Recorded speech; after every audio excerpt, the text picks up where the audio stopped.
So we always initiated conversations, and we were there to celebrate each other. Now, I miss my greatest public relations man dearly. I miss him because even when I was not a star, when I was a big, he was very proud of me, and I was also proud of him. I can tell you a lot of things about how we became friends and then brothers. But I think I would wait for your questions that would be useful in directing me, because my mind is wandering over the 40, 50 years that I've known him.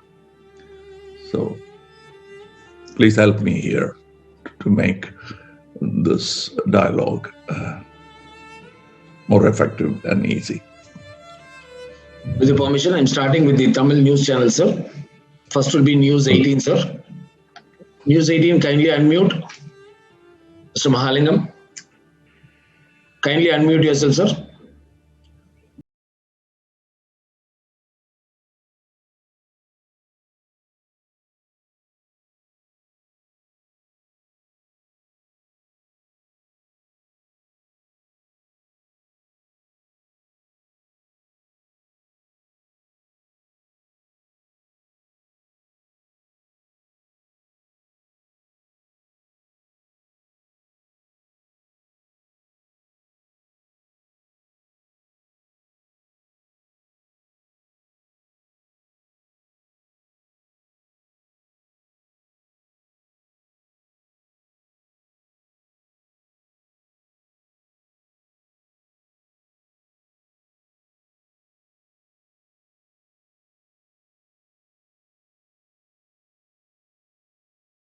அப்படிதான் பாடியிருந்தார். அவருக்கு இம்ப்ரூவ்மெண்ட்ங்கிறதே இல்லை. நம்மளுடைய புரிதல் தான் கொஞ்சம் கொஞ்சமா improve ஆகிட்டு வந்தது அவரை பத்தி. எனக்கும் அப்படித்தான். நான் ஆரம்பத்தில் அவருடைய ஃப்ரெண்டா ஆரம்பிச்சேன். அதுக்கப்புறம் இணைபிரியாத ஒரு ஜோடி ஆயிட்டோம் நாங்க. அண்ணன் சொல்றதுக்கு ஒரு எமோஷன் வேணும். அதுக்கப்புறம் அவர் உறவாவே மாறிட்டாரு எனக்கு. அதான் அந்த அண்ணன்ற பாயிண்ட் உங்களுக்குள்ள எவ்வளவு ஸ்பெஷலா ஃபீல் ஆக வச்சது. ஏன்னா கமலஹாசன் சார் ஒருத்தர் அண்ணனா வந்து கமலஹாசன் சார் வந்து அண்ணனா ஏத்துக்கிறாரு அப்படின்னா அப்ப அவர் சொல்றது எவ்வளவு வேல்யூ பண்ணிருப்பாரு, எந்த அளவுக்கு காரணம் அண்ணனான அதுக்கு காரணம் வந்து அவர் எனக்கு தகுந்த ஜோடி என்பதால் மட்டும் வந்ததில்லை. எப்படி சந்திரஹாசன் அவர்கள் வந்து எனக்கு அறிவுரை சொல்லுவாரோ, எப்படி சந்திரஹாசன் அவர்கள் என் வெற்றியில் குதூகலித்து என் தவறுகளில் பதறி போய் எனக்கு அறிவுரை கொடுப்பாரோ, அதே மாதிரி இவர் ஓடி வந்து தேடி வந்து எனக்கு அறிவுரையும் பாராட்டும் சொன்னவர். தவிர என்னை பத்தி பேசும்போது கண்கலங்கக்கூடிய வெகு சில சகோதரர்களில் இவரும் ஒருவர். சந்திரஹாசன் அப்படித்தான், சாருஹாசன் அப்படித்தான், இறந்து போன ஆர்சி சக்தி அவர்கள், அதாவது என்னை பத்தி பெருமையா பேசினா அவங்க கண்ணு கலங்கிடும். அதனால சந்தோஷமான சூழல்ல கூட எஸ்பிபியை கண் கலங்க வச்சு பார்க்கணும் அப்படின்னா என்னை பத்தி நிறைய நல்லது பேசிக்கிட்டே இருந்தா கண்ணை தொடச்சுக்குவாரு கர்ச்சீஃப் எடுத்து. அப்படிப்பட்ட உறவு வந்ததுனாலதான் அவர் என்னுடைய அண்ணனாக மாறினார். நான் வந்து அதாவது என்னை பத்திய விமர்சனங்களையும் அவரை பத்திய விமர்சனங்களையும் எனக்கு தேவையான விஷயங்களையும் நான் அவர்கிட்ட வற்புறுத்தி கேட்க முடியும். அவரை நடிக்க கூப்பிட்டதுல வந்து நான் தான் காரணம்னு தைரியமா சொல்லலாம்னு நினைக்கிறேன். அவருக்கு அதுல ஒரு சின்ன ஆர்வம் அல்லது கியூரியாசிட்டி இருந்தாலும் நடிக்க வர்றதா இல்லை. அவரை கையை பிடிச்சி தரதரன்னு எழுத்து கூட்டிட்டு வந்தது நானாதான் இருக்கும். அந்த உரிமையை எனக்கு கொடுத்திருந்தார் அவர். 3 நண்பர்கள், அதுல இன்னொருத்தர் வந்து இப்ப அவரும் இறந்து போயிட்டாரு. அது சக்கரவர்த்தின்னு மியூசிக் டைரக்டர். அவருடைய இயற்பெயர் வந்து அப்பாராவ். அவரு பாலு சாருக்கு ரொம்ப நெருங்கிய நண்பர், எனக்கும் நண்பரா ஆனாரு. அதுக்கு காரணம் பாலு சார்ல, தனித்தனியா நாங்க நண்பர்களானோம் ஒருவர் தொடர்பு இல்லாமல். அப்ப அந்த சக்கரவர்த்தி தான் எனக்காக மலையாள தெலுங்குல முதல்ல பேசினாரு. அப்புறம் அவரே ரெக்கமெண்ட் பண்ண, என்னை விட பாலு பேசினா இன்னும் நல்லா இருக்கும் பாடுறவர் பேசினா நல்லா இருக்கும் அப்படின்னு அவ்வளவு நட்பு. எனக்கு என் படம் நல்லா வரணுங்கிறது தானே தவிர தனக்கு வாய்ப்பு இருக்குன்னு நினைக்காதவர் அந்த சக்கரவர்த்தி அவர்கள். அவர் சொல்லிதான் பாலு வந்து ஃபர்ஸ்ட் எனக்காக பேசினாரு. அப்ப பாலுக்கு வீட்டுல இருக்கிறவங்க உறவினர்கள் கூட பேசவே டைம் இருக்காது. ஆனா அந்த நேரத்துல எனக்காக அவர் டப்பிங் பேச ஆரம்பிச்சாரு. 100க்கும் மேற்பட்ட படங்கள், 150 படமா கூட இருக்கலாம், நாங்க கணக்கெடுக்கல அப்புறம். சோ அந்த இடத்துல வந்து ஏன் குரலா பாலு குரலான்னு குழம்பிடுவாங்க. அதுல இன்னொரு யுக்தி எஸ்பிபி அவர்கள் செஞ்சது என்னன்னா, தெலுங்குல எனக்கு டப்பிங் பேசும்போது கிட்டத்தட்ட என் குரல் மாதிரி கொண்டு வந்துருவாரு. அவர் குரல் தான், பட் அது எந்த அளவுக்கு அது மிமிக்ரியும் இல்லை, அட் த சேம் டைம் அது ரொம்ப அதுல விருப்பம். அவருக்கு சொல்ல வேணாம், ஒவ்வொரு நடிகருக்கு ஒரு மாதிரி பாடுவார் அவரு. நானே பாத்திரங்கள் மாறி பாடும்போது அதுக்கு மாறி பாடி இருக்கிறார். அதற்கு உதாரணம் வந்து இது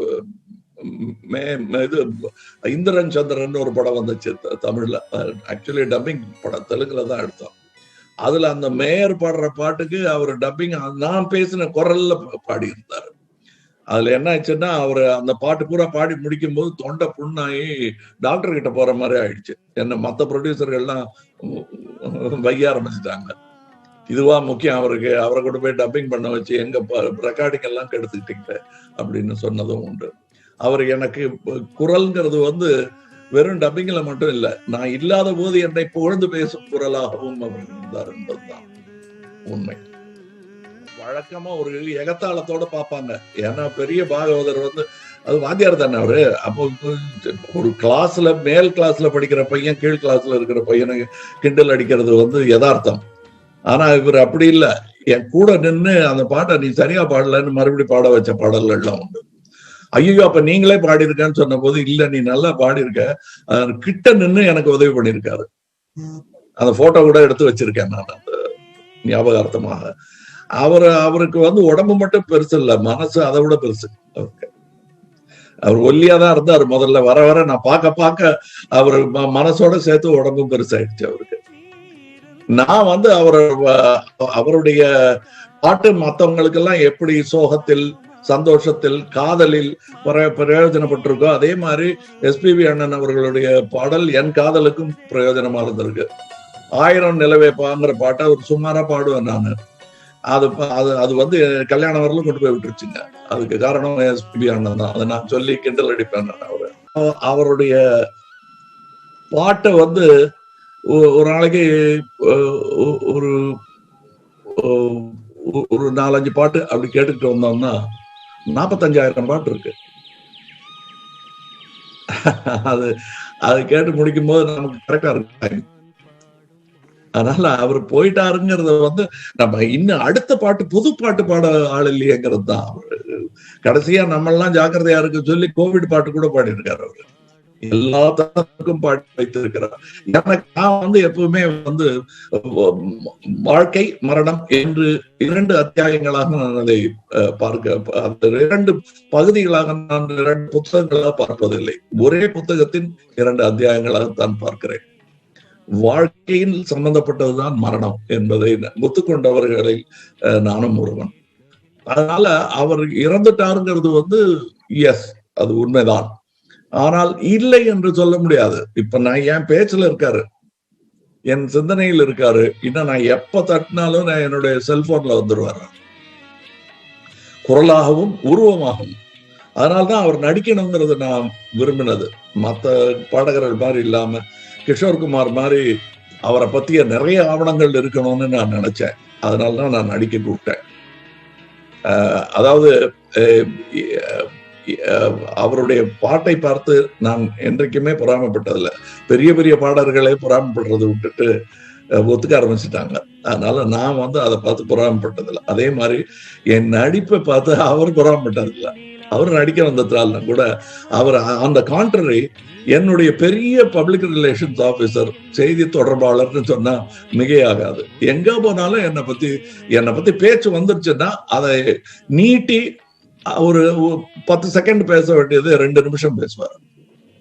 அது பல பேர் வந்து என்கிட்ட சொல்லியிருக்காங்க. அது வெறும் தனிப்பட்ட கான்வர்சேஷன்ஸ் மட்டும் இல்லை, மைக்கில் கூட அப்படித்தான் பேசுவார் என்னை பத்தி. அதற்கு காரணம் எங்கள் ப்ரொஃபஷனல் வாழ்க்கை இணைந்திருக்கிறது என்பது அல்ல. ஏன்னா எத்தனையோ பெரிய பெரிய ஹீரோடெல்லாம் அவரு வேலை செஞ்சிருக்காரு. நாங்க அப்படி பின்னி பிணைஞ்சு போயிட்டோம். அதுக்கு காரணம் அன்புதான். இந்த 1000 நிலவே பார்த்து ஒரு 1000 வாட்டி நான் பாடி பழகி இருப்பேன். அது சரியா வரலாம், இன்னைக்கு வரலாம் வரலைங்கிறது தான் என்னுடைய குறை.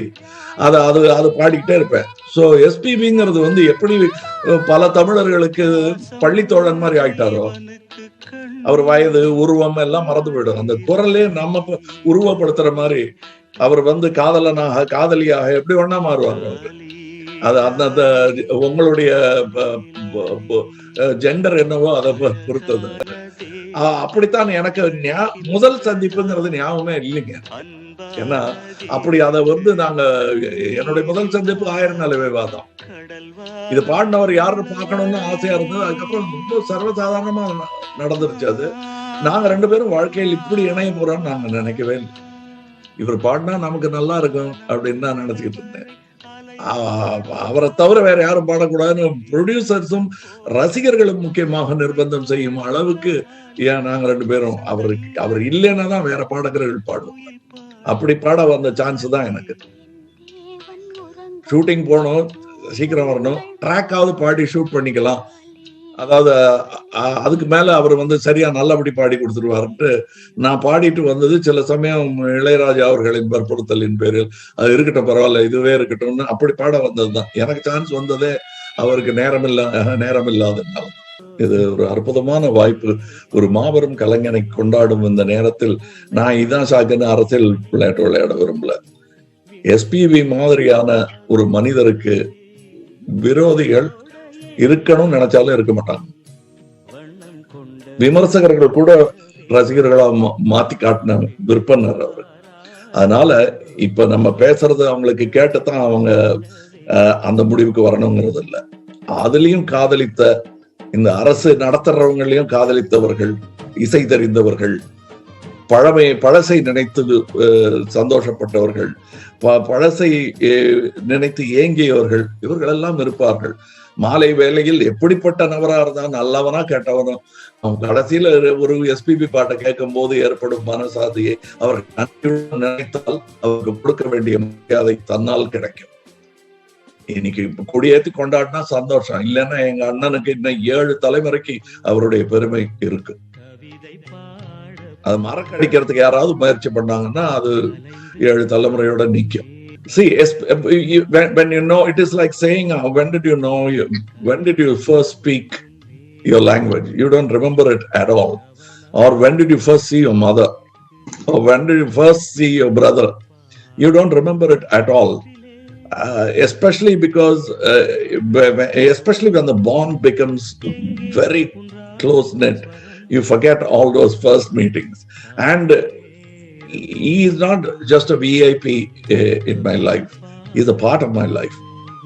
So it's only VIPs that you remember because it's a very rare occasion that you meet them. So you take photographs, you remember that person.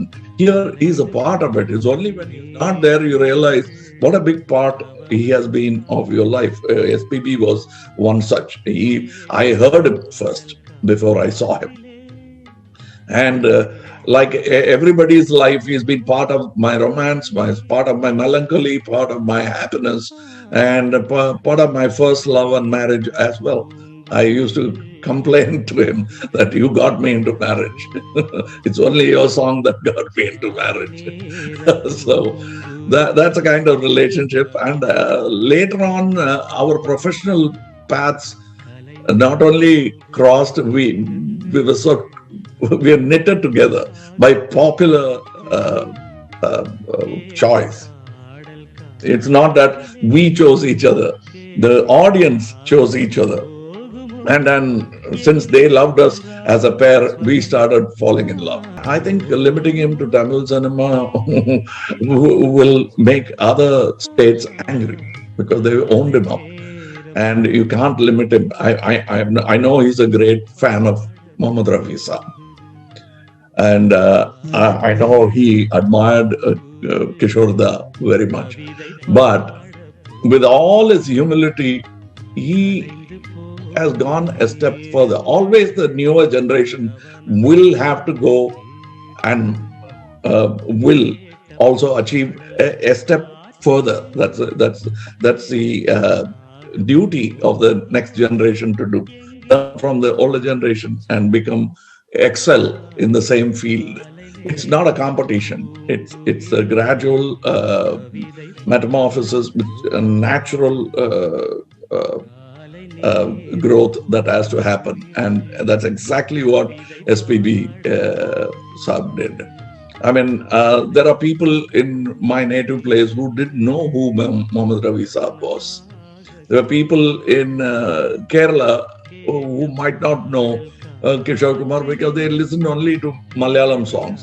But all that changed when technology increased and everything reached everybody. But SPB Saab, Jesudas Saab, and few others were able to break that thing. I was fortunate to become an actor in many states. So limiting him or even me to one state will be objected to by his fans in various other states. He is not just a Tamil or Telugu singer. He is a national voice, and that's how we should celebrate him. We used to mimic Balu Garu, Annaiah Garu, whenever we were in a party or something. There are many friends who try to imitate the personality of Balu. The voice is inimitable, so we never tried that. But we used to imitate Balu Garu, and one of his cousins used to do it so well that we called him the champion of SPB mimics. And the way he spoke, he was a very educated singer. Not that others weren't, but the others were educated in music, but he was generally widely well-read and very well-mannered and eloquent man. And it is not that he was not an angry person or a righteous person. He sort of swallowed so many things and never carried his fame along with him. He just left it behind. And as a matter of fact, when he finished his 30,000 song, I wanted to speak about it. And he said, no, it won't look nice. There are already people who have done similar things. And it will look like we are trying to show off. நடிகரும் மக்கள் நீதி மையம் தலைவருமான Kamal Haasan SPB அவர்களுடனான நினைவலைகளை பகிர்ந்து கொண்டிருக்கிறார். என் வாழ்க்கையின் ஒரு பகுதியாகவே எஸ்பிபி இருந்திருக்கிறார் என்று பல நெகிழ்ச்சியான தருணங்களை அவர் நினைவு கூர்ந்து வருகிறார். அதனை பார்த்து கொண்டிருக்கிறோம். தொடர்ந்து எஸ்பி பாலசுப்ரமணியம் அவர்களுக்கு பொதுமக்கள் தற்போது அஞ்சலி செலுத்தி வரக்கூடிய காட்சிகளையும் நாம் பார்க்கிறோம்.